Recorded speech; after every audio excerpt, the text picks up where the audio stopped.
Hello students, welcome to the second part of real number. In this video, we will discuss about the concept of irrational number. As I told you, there were three basic parts, or you can say four basic parts of this chapter. One was the Euclid lemma and division algorithm. Second was the prime factorization. Third was the HCF and LCM concept. And fourth was the concept of irrational number. Euclid lemma is somehow eliminated. Division algorithm is a very basic thing, so that has to be taught because if you want to have the good concept, then you must understand all these things. Secondly, as I told you, that this series, these classes are being done so that you can achieve perfect mark, 80 out of 80. So we are providing the detailed concept video along with a detailed daily practice problem that will give you an extra edge that will take you to your dream marks, that is 80 out of 80.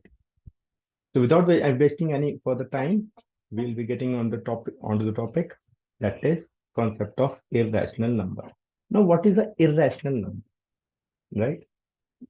What is an irrational number? See, irrational number is कि जिसको हम p by q format में show नहीं करते, कर नहीं सकते, नहीं कर सकते, बट करते नहीं, ठीक है। इर्रेशनल नंबर में जिसको हम पी बाई क्यू फॉर्मेट में शो नहीं करते, और ये जो होगा आपका, ये रेकरिंग डेसिमल फॉर्मेट में आएगा, ठीक है। Like √2, √3, √5, right. तो अगला सवाल ये उठता है कि यार क्या इर्रेशनल नंबर रैशनल नंबर है? तो देखो, इसको हमने नाम दे दिया थर्ड, है ना। और स्टैंडर्ड फॉर्म ऑफ थर्ड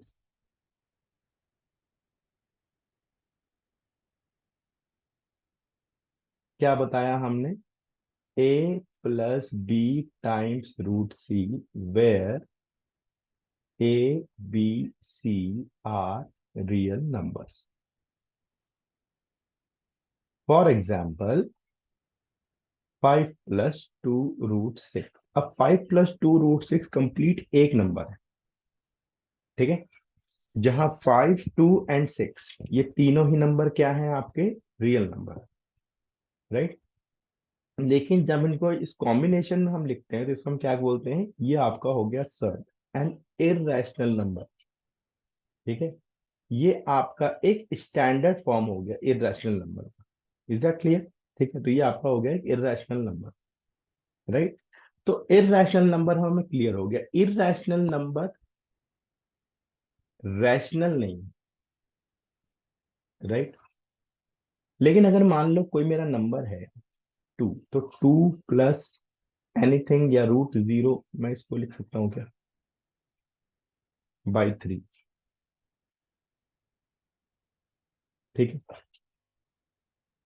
तो सिंस मैंने आपको लास्ट वीडियो में बताया था कि जीरो भैया अपने आप में एक नंबर भी है और एक प्लेस वैल्यू भी है, ठीक है।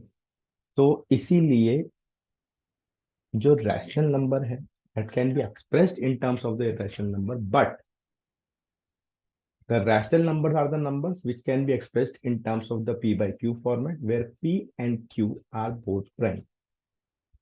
They will not have any common multiple in between, right? And q will not be equal to 0. These two conditions has to be followed. In irrational number, it cannot be represented in p by q format. Simple. नहीं करना हमें, उसका standard format है a plus b root c. Simple. अब अगर आपके सामने कोई नया नंबर आ गया, लेट अस से कि आपके सामने आ गया कि भैया √2, और आपको ये शो करना है कि show that it is an irrational number, तो हम क्या करते हैं? हम यहाँ पे ये कर लेते हैं कि अच्छा √2 हमारा इररेशनल नंबर, तो हम क्या बोलते हैं? उल्टा शुरू करते हैं, ठीक है, कि let √2 is a rational number, ठीक है। देखो, ये वो पार्ट ऑफ मैथमेटिक्स है that requires more of logic than calculation, more of concept than calculation. यहाँ कैलकुलेशन हमें कुछ नहीं करना। √2 इरेशनल नंबर है, पता है हमें इरेशनल नंबर, बट आपको बोल रहा है प्रूफ करके दिखाओ ये √2 irrational number. Are getting my point? ठीक है। तो यहाँ पे आपको लॉजिक ज्यादा जरूरी है, कॉन्सेप्ट ज्यादा जरूरी है, बजाय इसके कैलकुलेशन के। हमें कुछ कैलकुलेट नहीं करना, कोई इक्वेशन सॉल्व नहीं करनी, कुछ भी नहीं करना। ठीक है। तो root two is a rational number. ठीक है। अब रूट टू अगर रैशनल है तो root two can be written in P by Q format, right? Root two can be written in the Q by p by q format where p and q are co-prime, right? ठीक है। That is HCF कितना हो गया इनका? 1। ठीक है, P Q का बोल सकते हैं हम लोग। ठीक है। तो भैया P square by Q square क्या हो गया आपका? 2 हो गया। तो आप बोल सकते हो 2q² is equal to P square. ठीक है। अब 2q² is equal to P square, इसका मतलब ये हो गया कि अगर हम क्यू स्क्वायर के सामने, ठीक है, जैसे मान लो हमने पी स्क्वायर को रखा, p² is equal to 2q²। ठीक है। तो हम क्या बोलेंगे कि P square is divisible by 2। तो p is also divisible by 2, right? मतलब 2 is a factor of p। तो p तो प्राइम रहा ही नहीं। ठीक है। तो we can say, let us say p is equal to 2k। यही होगा ना इसका मतलब 2 जो है वो p का एक फैक्टर है, राइट? p जो है, 2 जो है वो p का एक फैक्टर है। तो 2 इंटू सम अदर नंबर को मल्टीप्लाई करेंगे तो p मिलेगा ही ना हमें। जैसे हमने बोला 2 4 का फैक्टर है, तो 2 को अगर दूसरे 2 से मल्टीप्लाई करेंगे तो 4 मिलेगा ही। मतलब 2 तो एक रहेगा ही वहां पे। तो p को हम 2k लिख सकते हैं, 2 का मल्टीपल हो गया p। वापस यहाँ पुट कर देते हैं, तो 2q² is equal to 2k का होल स्क्वायर। तो 2q² is equal to 4k²। तो q² is equal to 2k²। Now q² is divisible by 2। तो q is divisible bye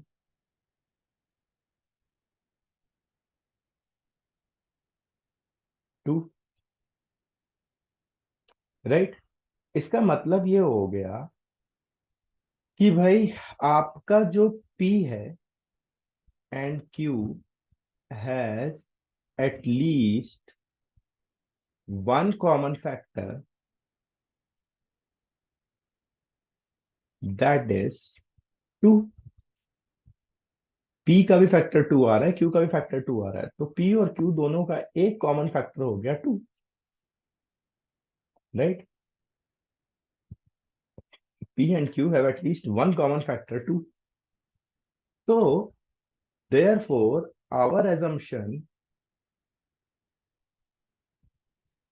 that is p and q are co-prime, is wrong। ठीक है। Hence √2 is an irrational number। देखो, जैसे मैंने step by step लिखा है, आपको भी बस यही स्टेप्स फॉलो करने हैं। जैसे हमने स्टेप बाय स्टेप लिखा है, आपको भी बस यही स्टेप्स फॉलो करने हैं, इतना ही लिखना है। You will get full marks in exam, right? अगर कोई भी सिंगल नंबर आ रहा है, आपको यही स्टेप्स फॉलो करने हैं। वो √2 की जगह √3 हो सकता है, √5 हो सकता है। ठीक। You prove that √5 is an irrational number, like the next question. ठीक है, √5 is an irrational number. Same काम वही करना है, स्टेप बाय स्टेप मैच करना है। क्या करेंगे? Step number 1, let √5 is rational. √5 rational है, मतलब √5 को हमने क्या ले लिया? p/q। तो 5 क्या हो गया आपका? p²/q²। तो 5q² is equal to p²। तो p² इज डिविजिबल बाय 5। तो p इज डिविजिबल बाय 5। क्यों भैया ऐसा क्यों? ये प्राइम के केस में होता है। ठीक है, ये कॉन्सेप्ट जो है वो प्राइम के केस में आता है ना। कोई भी जो नंबर है ना, उसका हम प्राइम फैक्टर कर सकते हैं। तो अगर वो किसी चीज से डिविजिबल हो, कोई नंबर अगर किसी प्राइम नंबर से डिवाइड हो रहा है, इसका मतलब उसका स्क्वायर भी उस प्राइम नंबर से डिवाइड हो रहा होगा। सिंपल। ये एक थ्योरम है प्राइम नंबर के केस में, आपको ध्यान रखना। तो p is also divisible by 5। ठीक है, अच्छा p 5 से डिविजिबल हो तो p को हमने क्या रख लिया, 5k, मतलब 5 का मल्टीपल होगा। वापस कुछ करते हैं, 5q² is equal to 5p का होल स्क्वायर। तो 5q² is equal to 25p²। तो q² is equal to 5p²। Now q² is divisible by 5। ठीक है, और we can say q is divisible by 5, right. q² is divisible by 5, तो q is divisible by 5। ठीक है, अगर q divisible by 5 है तो हम क्या बोलेंगे यहां से कि p एंड q बोथ है एटलीस्ट वन कॉमन फैक्टर 5।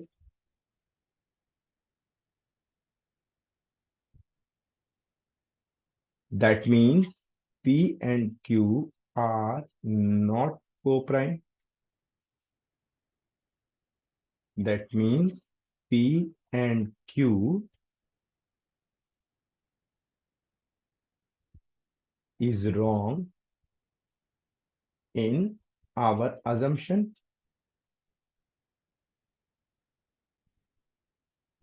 ठीक है, hence √5 is an irrational number.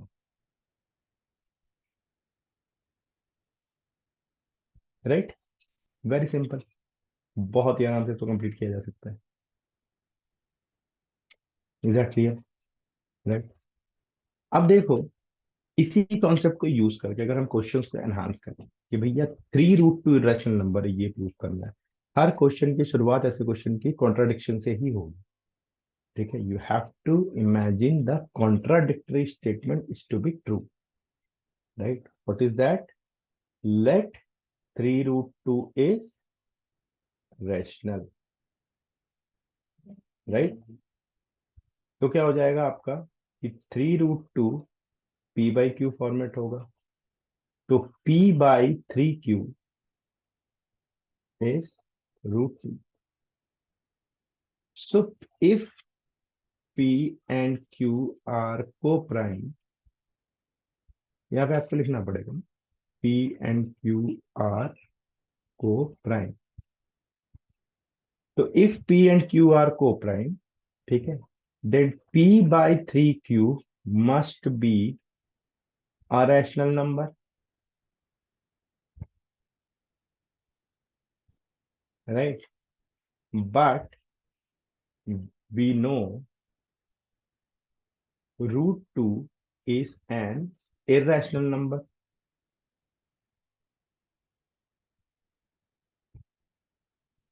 ठीक है, हमें पता है कि √2 irrational है। Therefore we can say, therefore we can say, क्या बता सकते हैं हम लोग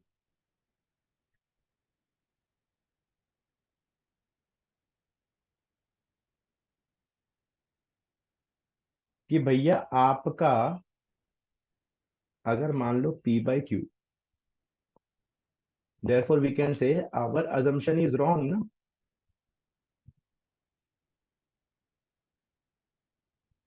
इसका मतलब क्या हुआ, 3√2 मस्ट बी इरेशनल। अब सपोज करो अगर ये क्वेश्चन ज्यादा मार्क्स का आ गया, सपोज करो ये क्वेश्चन 4 मार्क्स का आ गया, राइट। तो आपने क्या करना है, ये स्टेप्स यहाँ तक तो फॉलो करना है, और इसके बाद √2 को अलग से इरेशनल प्रूफ करके दिखाना है, जैसा कि हमने पिछले क्वेश्चन में करा था। सपोज ये क्वेश्चन 2 मार्क्स का आ गया तो इतना ही करना है जितना हमने किया। ठीक है, इस समझ में आ रही बात मैं जो बोल रहा हूँ, मैं क्या क्या कह रहा हूँ यहाँ पे, कि 3√2 को हमने इरेशनल रैशनल पहले ले लिया, उसको P/Q ले लिया, ठीक है, P/3Q किया, P/3Q रैशनल ही होना चाहिए क्योंकि P और Q को प्राइम है, उसको हमने एडिशनल 3 से डिवाइड किया तो नंबर जो आएगा रैशनल ही आएगा, right.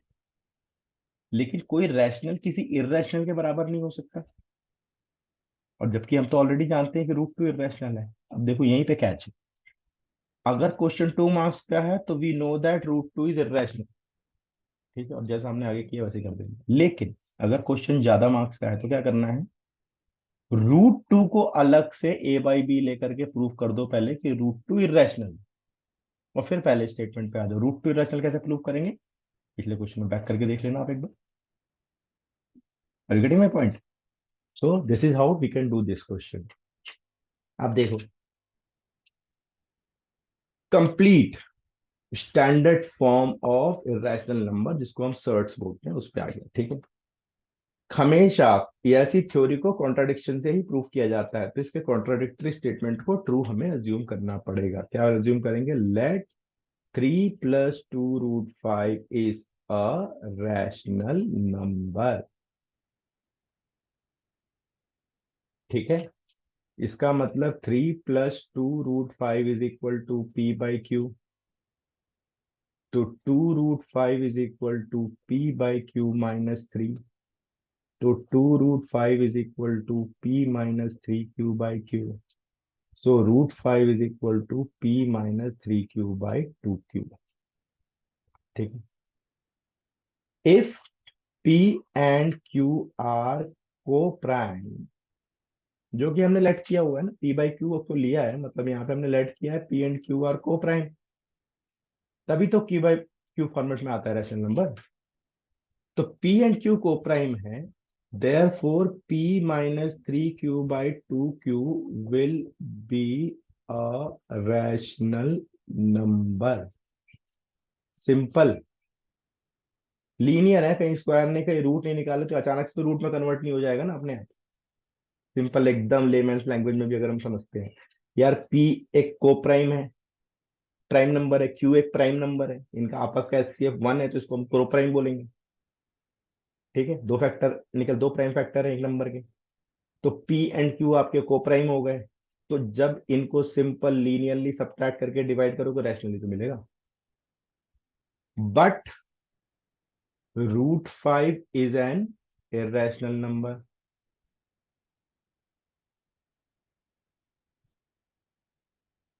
therefore we can say our assumption is wrong,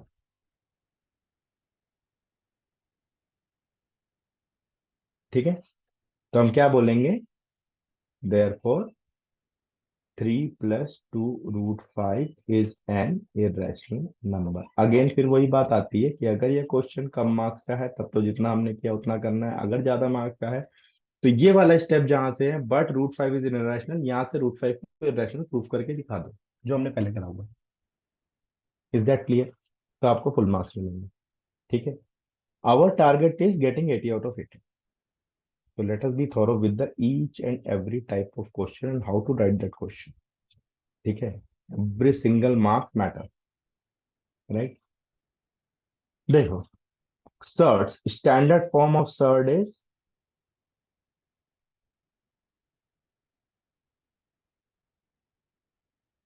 A+B√C। Conjugate surd का मतलब होता है, कॉन्जुगेट सर्ड को हम कैसे लिखते हैं, देखो अब इस पे ज्यादा इसमें डिटेल में नहीं जाना है, ठीक है, सिंपल चीजें समझिए। कॉन्जुगेट सर्ड होता है आपका A-B√C, ठीक है। अब देखो, अगर किसी सर्ड को किसी कॉन्जुगेट सर्ड के साथ आप ऐड करोगे, A+B√C plus A-B√C, then what you will be getting 2A। ये B√C तो कैंसिल हो जाएगा, मतलब रियल नंबर और रैशनल नंबर, राइट। रियल तो ये भी है बट रैशनल नंबर मिल जाएगा आपको, ठीक है। Similarly surd into conjugate surd करोगे तो क्या हो जाएगा आपका a plus b root c into a minus b root c. तो ये हो जाएगा a square minus b root c का स्क्वायर। तो this will become a square minus b square c. ठीक, this will also become rational, right. This is a very basic concept of conjugate surd. Conjugate surd याद रखना चाहिए हमें। हम क्या करते हैं, हम किसी भी रैशनलाइजेशन का प्रोसेस क्या था हमारा, हम किसी भी इरेशनल को उसके कॉन्जुगेट से मल्टीप्लाई कर देते थे, जिसको हम, इस प्रोसेस को हम बोलते हैं रैशनलाइजेशन। ठीक है, रैशनलाइजेशन में हम यही करते थे ना, नीचे अगर 3 + √2 है तो हम 3 - √2 से मल्टीप्लाई कर देते थे डिनोमिनेटर को, क्लास 9 में हमने किया था। तो रैशनलाइजेशन का मतलब ही है हम किसी सर्ड को उसके कॉन्जुगेट से मल्टीप्लाई कर देते हैं, राइट। अब इस पे देखो क्वेश्चन है जैसे, prove that the different and quotient of this always irrational. ठीक है, अब डिफरेंस हमेशा इरेशनल होगा। नंबर आपका है 3 + 2√3, दूसरा है आपका 3 - 2√3। सपोज इसको ए लेट करते हैं, इसको बी। तो ए माइनस बी, 3 + 2√3, ठीक है, -3 - 2√3। ऐड करेंगे तो हमेशा रैशनल मिलेगा, सब्ट्रैक्ट करेंगे तो हमेशा इरेशनल मिलेगा। तो यहाँ से 3 कैंसिल हो जाएगा, ये 4√3 आपको साफ साफ दिख रहा है, ए माइनस बी ना। यहाँ से ये हो जाएगा 3 + 2√3 -3 + 2√3, माइनस माइनस प्लस होकर साइन चेंज होगा, 3 3 कैंसिल, 4√3 आएगा। तो ये इरेशनल है, राइट। कोशेंट यानी कि A/B, 3 + 2√3, 3 - 2√3, क्या करते हैं हम, रैशनलाइजेशन। डिनोमिनेटर को कॉन्जुगेट से मल्टीप्लाई करो, ठीक है। तो ये हो जाएगा 3 स्क्वायर -2√3 का स्क्वायर, और ये आ जाएगा 3 + 2√3 का होल स्क्वायर। क्या हो जाएगा देखो, ये a प्लस बी का होल स्क्वायर लगा लेते हैं, तो 3 का स्क्वायर +2√3 का स्क्वायर +2 × 3 × 2√3 होल डिवाइडेड बाय 9 माइनस 2 2 = 4, 3 × 12। तो ये हो गया 9 + 12 + 12√3 बाय -3। ठीक है, now this will become 21 + 12√3 by -3। So this will become -7 -4√3। Irrational है। तो ध्यान रखना, अगर एक सर्ड है और एक कॉन्जुगेट सर्ड है, ठीक है, 3 + 2√3, 3 - 2√3, 3 - 2√3 को क्या बोलेंगे, इसका कॉन्जुगेट बोलेंगे, राइट। तो एक सर्ड है, कॉन्जुगेट सर्ड है। सर्ड और कॉन्जुगेट सर्ड को अगर ऐड करेंगे तो रैशनल, मल्टीप्लाई करेंगे तो रैशनल, अगर सब्ट्रैक्ट करेंगे तो इरेशनल, डिवाइड करेंगे तो irrational. This is the rule that you have to remember, right.